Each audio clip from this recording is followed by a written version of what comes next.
रात के आवरण में भानगढ़ किले का दुर्जेय प्रवेश द्वार मौन और आशंका से भरा हुआ है। पर्यटकों का एक समूह किले के प्रवेश द्वार पर पहुंचता है। उनका उत्साह रात की शांति को भंग कर देता है।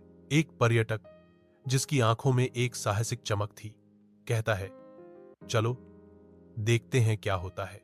आसन्न अंधकार से अनजान वे दहलीज पार करते हैं, अज्ञात में प्रवेश करते हैं।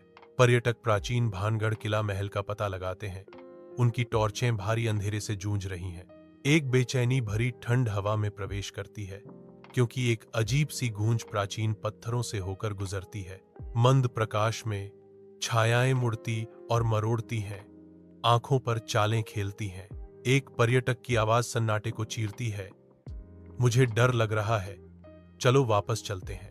भानगढ़ किले के प्राचीन गलियारों से पर्यटक दहशत में भागते हैं। उनके कदमों की गूंज उनके हताश भागने की गूंज है।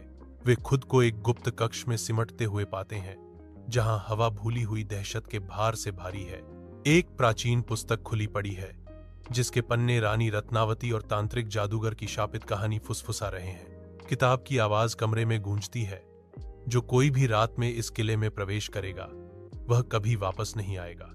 अंधेरा भारी पत्थर के दरवाजे के साथ कक्ष को निगल जाता है, जो एक गूंजते हुए दुर्घटना के साथ बंद हो जाता है। चीखें घुटन भरी अंधेरी रात में गूंजती हैं और यह भयावह एहसास होता है, वे फंस गए हैं, भानगढ़ के शाश्वत अभिशाप का हिस्सा बनने के लिए अभिशप्त हैं।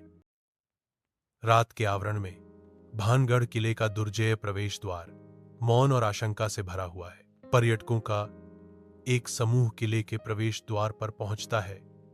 उनका उत्साह रात की शांति को भंग कर देता है। एक पर्यटक, जिसकी आंखों में एक साहसिक चमक थी, कहता है, चलो देखते हैं क्या होता है। आसन्न अंधकार से अनजान वे दहलीज पार करते हैं, अज्ञात में प्रवेश करते हैं। पर्यटक प्राचीन भानगढ़ किला महल का पता लगाते हैं। उनकी टॉर्चें भारी अंधेरे से जूझ रही हैं।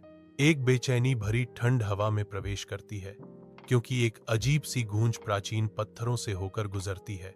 मंद प्रकाश में छायाएं मुड़ती और मरोड़ती हैं, आंखों पर चालें खेलती हैं। एक पर्यटक की आवाज सन्नाटे को चीरती है, मुझे डर लग रहा है, चलो वापस चलते हैं। भानगढ़ किले के प्राचीन गलियारों से पर्यटक दहशत में भागते हैं। उनके कदमों की गूंज उनके हताश भागने की गूंज है। वे खुद को एक गुप्त कक्ष में सिमटते हुए पाते हैं, जहां हवा भूली हुई दहशत के भार से भारी है। एक प्राचीन पुस्तक खुली पड़ी है, जिसके पन्ने